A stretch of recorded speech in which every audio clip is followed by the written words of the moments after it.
a freelance here in Angeles City. Um, I came here in Angeles City since 2010 um, to freelance, and I live here so many years, and I like this place because so many foreigners, so many tourists, they are looking for a um, they're looking for a short time and long time. Also, I really need to find money to support my family in province, because in my province, my parents is so poor, they can't even buy food to feed me and my other brother and sister. So I came here to support them because I'm a breadwinner of my family. And also, I have one baby now, and the father of my son is a foreigner also. He don't support me, so I really need to work hard here to support my son. Yeah. Most of my customers is sometimes they are so rude to me. They they they want me to do anything for them, like having sex with vibrator and so many things. They tied me up in the bed and they fuck me hard. But sometimes I don't like what I'm doing, but I don't know what to do. But because of the money, so I take everything what they want from me. And also, I experience a lot of hardship in life when I stay here. Sometimes I earn much money, sometimes I don't have anything, yeah, because being freelance is not that easy. I really need to stay until morning in walking street to find a guy to like me and take me to his hotel room. So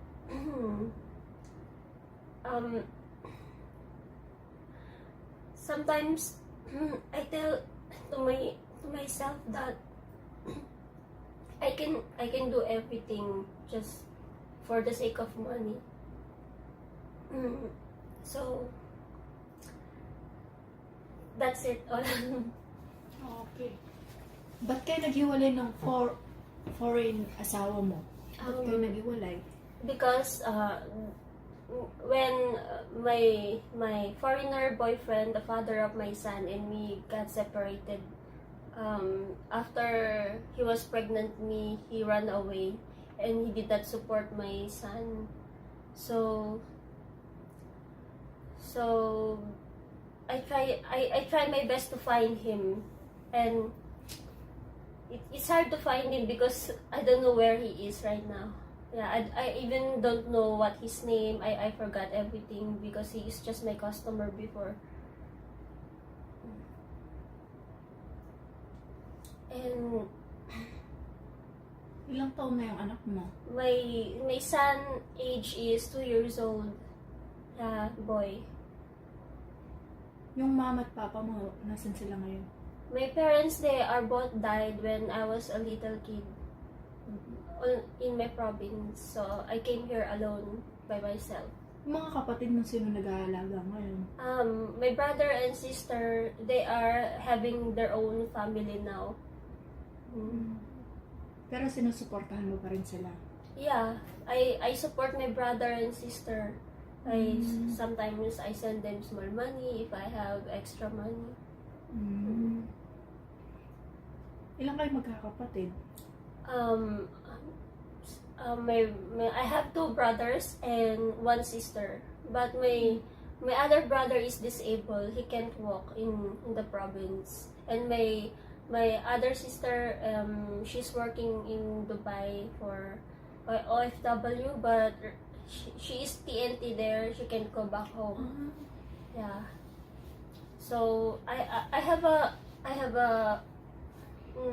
other's brother too. She died when I was a little. Yeah, by accident, car accident. Ano yung pinaka nakakatakot mo naranasan sa customer mo? Before, I remember when I had a customer, white American,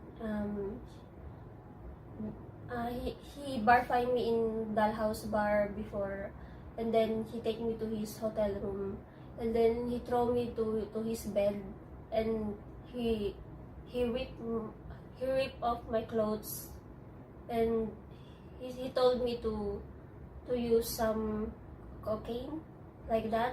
Yeah, but I really don't like it. So I was so scared because the first time I saw it, I know it's like kind of very addictive.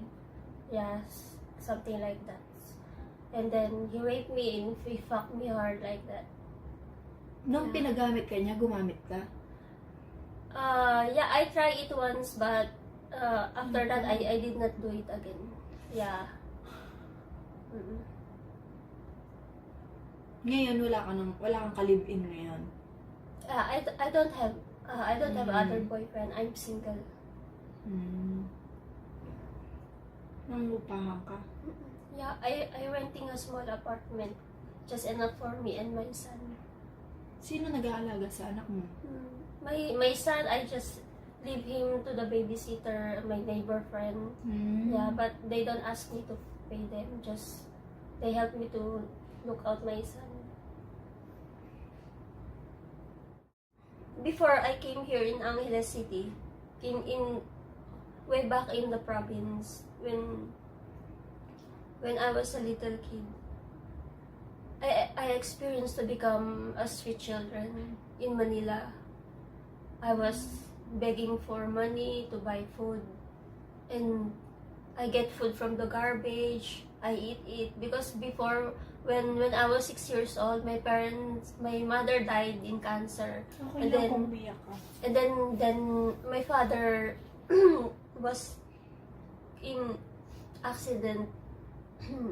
she was being killed by someone.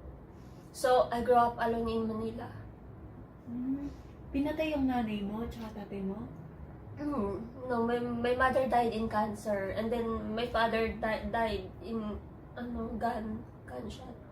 Yeah, Binaril siya? someone killed my father. Yeah, in Manila. Nahuli naman yung bumaril sa kanya? No. They did not capture the killer. Yeah.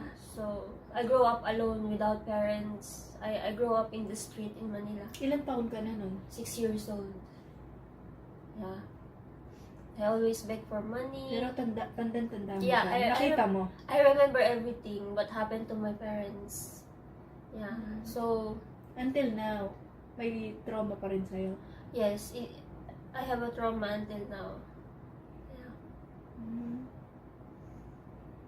And then after in Manila, I realized that every time I think about my parents, I need to be strong, because if I will not be strong, no one will be there for me. No one, because I know no one will take care of me. I don't have parents. And then one foreigner I saw in Luneta Park, and then she asked me if I can do massage, and then I tried to do it, but he take me to her hotel room. But when I go there in the hotel room, I saw another person there. It's a guy, and then that American guy, and then he start to fuck me in the hotel room. Two guy? Yeah, one guy and one girl. Yeah, maybe they are a couple, but they want to have other. You Yeah. mean threesome? Yeah, threesome. Yeah. And then that guy fucked me in the bed. That's the time they get my virginity, because I was No. 6 years old before. Magkano ang binayad sa'yo? Nakuha niya yung virginity Yeah, mo? they paid me 4,000. Yeah. And then yeah, first time I experienced like that, having sex with a foreigner. Paano mo nalaman yung trabaho dito? Paano ka natuto dito? Because that guy told me about this place, so I'm curious to know about that. So I come here alone by myself. Father ng baby mo? No, other guy. Other foreign? Ah. Then when I came here in Angeles, I was walking down in walking street, and I was begging for food again for all the people. I begged money for food, and then I sleep on outside the bar, and then one mama sang saw me there, and she asked me if I can dance, and because she want me to apply in the Dollhouse Bar. So that's the first time when I apply in Dollhouse Bar. I start my work as dancer, and then I got my first customer, Japanese, and he bar fined me, and then he gave me tip because I go to with him in the hotel room. So after that, I have bar fine by a Japanese, and then I told to my mama sang I want to stop to work in the bar because I don't want it, because I'm so scared before. Yeah, because it's my first time. Dahil may na-trauma ka. Yeah. So yeah, after that, when after working in the bar, I work in small carinderia, Philippine Philippine small restaurant. Yeah, so I work there as dishwasher, I cleaner. Yeah, I do everything.